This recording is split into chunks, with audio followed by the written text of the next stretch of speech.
Hello, welcome back. Mini Tom here with Classic Mini Restoration, and tonight, the engine's going in. So I'll put it on a time lapse. Again, I've got music going, I'm working away at night. I'll try and film as much as I can, but let's get stuck in. Well, I thought I'd narrate a little bit of this.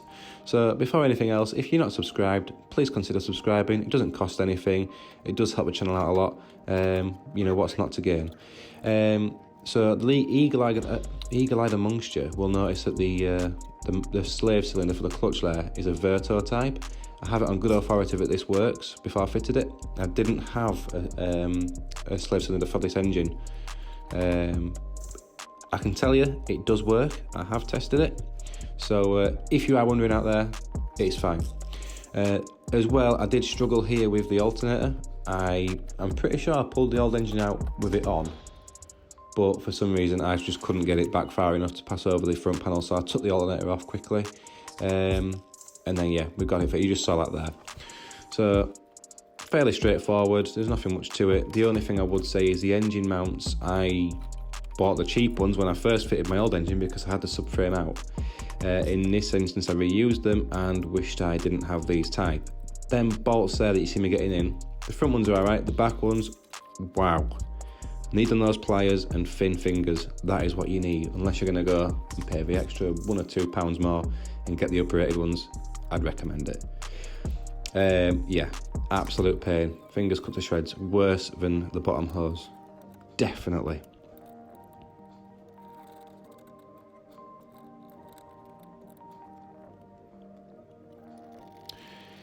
So in my infinite wisdom, I fully installed my my top stabiliser mount, forgetting that I hadn't put my manifold in yet. So yeah, that had to come back off. I've got a 3-to-1 manifold that Cole from Classic Mini DIY very kindly sent me a couple of years ago, and I forgot that you have to sort of tilt the engine as far forward as you can to get it down the back of it, but we got that sorted out in the end. As well, just there, I'm putting the clutch hose in for the Verto type slave cylinder. I was going to reuse this rubber hose and obviously like a steel pipe that goes to your master, but I decided against that. The only reason being is that I could get the bottom part of a steel pipe into the actual hose. That went in fine. The clutch hose was fairly new anyway, but I could not get it to line up with the master, and I didn't want to strip the threads out, because if you've ever put a brake union in, you'll understand it is very easy to cross thread them, and once you've done that, you've just knackered it. So very luckily, my neighbour, when I last had my old Mini, which is about 8 years ago, gave me a Goodridge braided hose, so I fitted that instead, but you'll see that in a few minutes coming up. What I'm doing here, I'm just fitting the alternator back on. A top tip for this really is to get a bit of a pry bar. You'll see where I put that in a second, just to help tension up that belt. You want about between 5 and 10 millimeters of lateral movement on the longest part of the belt. That's a good rule of thumb for any car really. So you can see me there, just got the pry bar in, tilting the alternator up, checking the movement, and then just tightening up the tensioner. Really straightforward stuff. I'm sure there's plenty of videos out here showing it in more detail on how to change fan belts and how to change alternators and tension up properly and things like that. Yeah, the next part I move on to is I'm fitting the HS6 in carb onto my inlet manifold. This was standard with this engine. I have mentioned it a few times. HS6s do work really, really well with 1275s. So if you are considering a modification on your 1275, that is a good one to go down. If you haven't already got the HIF 44, it's basically the same carb, just an updated version. Yeah, the middle manifold bolts, they never get any easier. Never get any easier. Best thing to do, have new studs so you can wind it on as far as you can. Obviously, new accelerator cable there, my old one was a bit chewed. Choke cable goes through, that's a bit of a pain to get in. One quick note on that, when you put your choke cable in to set it properly, you need to pull the lever towards yourself just enough so that it takes up the slack, but it doesn't move the jet down. That's about where you want it. So you can see there, I'm just making sure that the jet's not moving, get it into the right place. That's where you want it. I've seen it too many times where people say my car's not running or it's not running right. It's because they've put it in its sort of idle position. They haven't put any tension on the actual lever first. So that's that. Fuel lines, I have changed the fuel bowl lid as well for the 2-pipe type, where it's got an overflow which goes out somewhere else rather than just sitting on top of the exhaust, because I didn't like that one bit. So I just put the fuel lines on. You can see me there putting on my Goodrich clutch line. Absolute pain to get to where it is now, but it is what it is. We got there in the end. The one thing I would like to note to you is that where I pass it through that bracket, yes, there is no grommet. Yes, it's steel on steel. No, it will not be staying like that. I'm pretty sure I've got a box of grommets somewhere. If I can't find it, what I'll do, I'll take some fuel hose or something similar, cut it down the middle of it, and then wrap it around that bit so it doesn't rub on the clutch line, because I don't want to have an instance where I've got a leaking clutch. Next job, master cylinder goes in. Brake master cylinder and servo goes in. Really easy to take these in and out, provided that the studs don't snap on you. Mine was okay. Just watch it on yours. They get very, very rusty down there.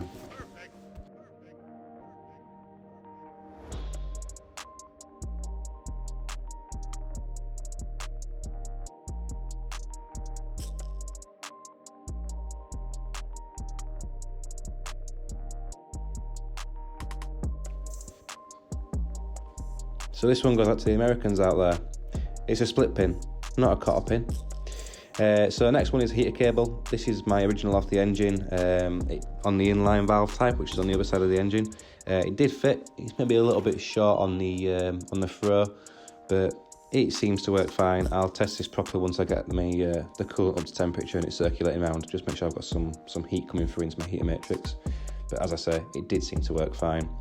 As you can see there, working. So obviously I've connected up my my master cylinder pipes to my brake bias valve. I'm now just putting on some coolant hoses. These were off the old engine. I know they're scabby, but it's COVID-19 lockdown and shops aren't open for me to get any more. So I'm going to refit these for now, and I can change them at a later date. One thing I would say is I don't normally run them through the alloy manifold. It's purely because it was a bit too short. It can help things prevent, doing that can help prevent carb icing. But in this country, in the UK, you're never really going to get carb icing. So it does actually make your manifold run a bit hotter. But it's something I started like today. Some of the last jobs I've got to do, I've already refitted my gear linkage and CV boot clips. Now I've just got to put on my exhaust, which I'm doing just now, and then fit the wheels back on. I do gun these up, but it's literally one ugga dugger. It's barely tight, so these will get torqued up with a torque wrench properly. I do mention that later on in the video as well.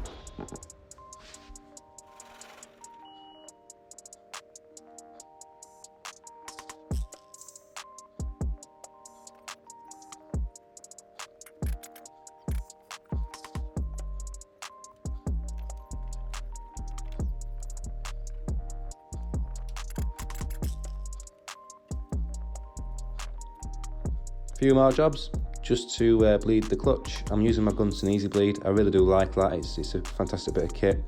And what I've done there, I couldn't find my funnel for the fluid, so I've just used a bit of hose to get the fluid into the master cylinder without spilling it anywhere over my freshly painted engine. Right, well, the car's back on its wheels. Done a few bits off camera. I've done things like bled the clutch, obviously put the wheels back on, done the nuts back up. The wheels aren't torqued up yet. That's still a job that I've got to do, but I want to put it out first so I can get to that side a bit easier. So the wheels will get torqued up. I've not just gunned them up. That'd be the complete wrong thing to do. What I'm going to do, it's all set up where it needs to be. I'll show you the starter solenoid, how I've wired that.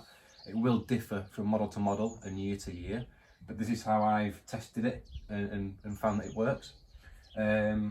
Obviously it's an inertia type starter motor, and my car was originally a pre-engaged, so that does change things a bit. The solenoid I'm going to mount just on this bar here on the front panel, because I'm not extending my alternator wires to get it onto a wing. I'd rather not do that. So it will be there. So I've got my alternator charge wires here. This is from the battery, that's to my starter motor, and this brown and red wire goes to my exciter point on my solenoid. I think that's right. I've still got to bleed the brakes, so we aren't going to drive it if it does start. I put some coolant in. I need to get a new top hose. This one was a bit funny. It's really tight up there, but if it does run, again, we're not going to get too hot to do it. The timing will need sorting out. The tuning will need sorting out. I have put some brake fluid into my dash pot. I tend to use .4 brake fluid. I find it works fairly well.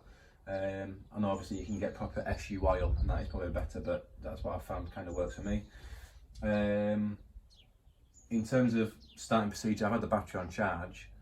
I'm just going to disconnect the HTV from the coil. Do that now. And what we're going to do is going to crank it over, just see if we've got oil pressure, and then we'll go for a start. So yeah, fingers are crossed.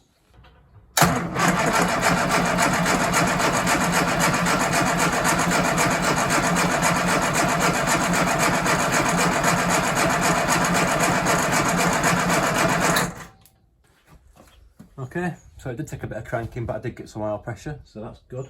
The engine has been sat for a while since I primed it and did a bench test. I just wanted to make sure that I was getting oil pressure still.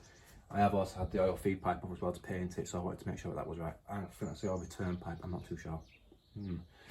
So I'm going to reconnect the coil, choke fully out, and we'll go for a start.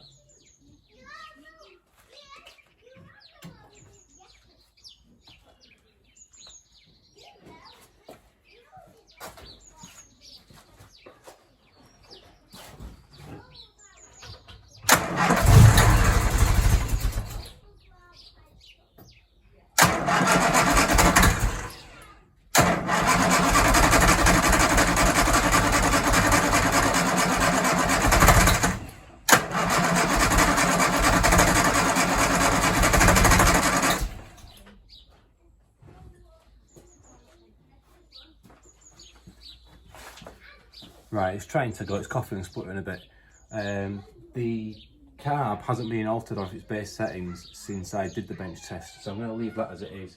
But I have had the distributor out, so I'm going to just mess with the timer a little bit and just see if I can get some life out of it. This is the reason that I left this loose.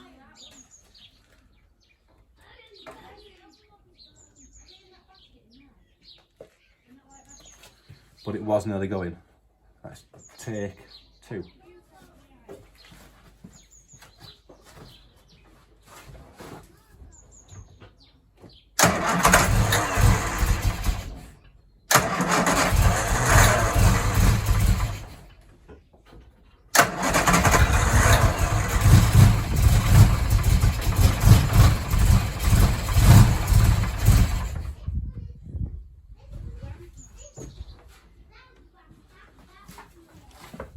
Right, it's getting better. I'm just going to move the distributor a little bit more because it is getting nearer. So I'm just going to move it a little bit more and we'll see if I can get anything out of it.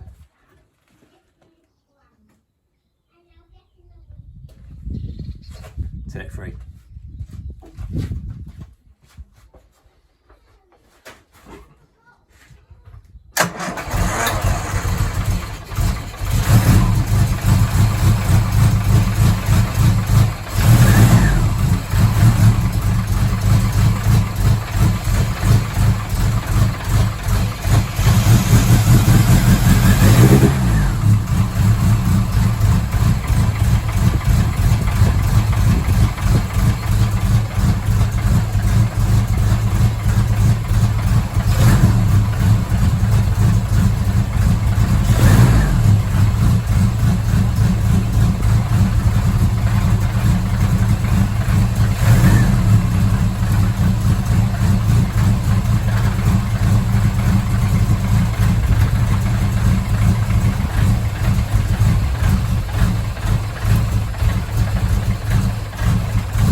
Well, it starts.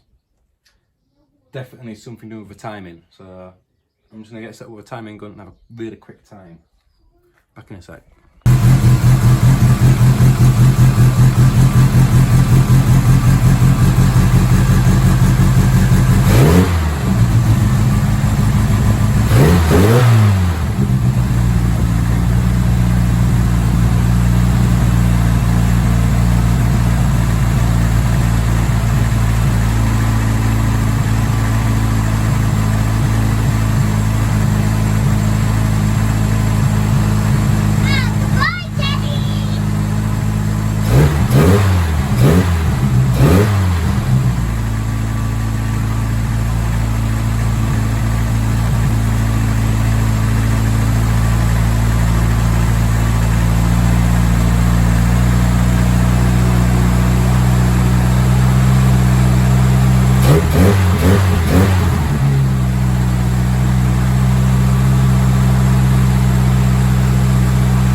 Well, you heard it here first.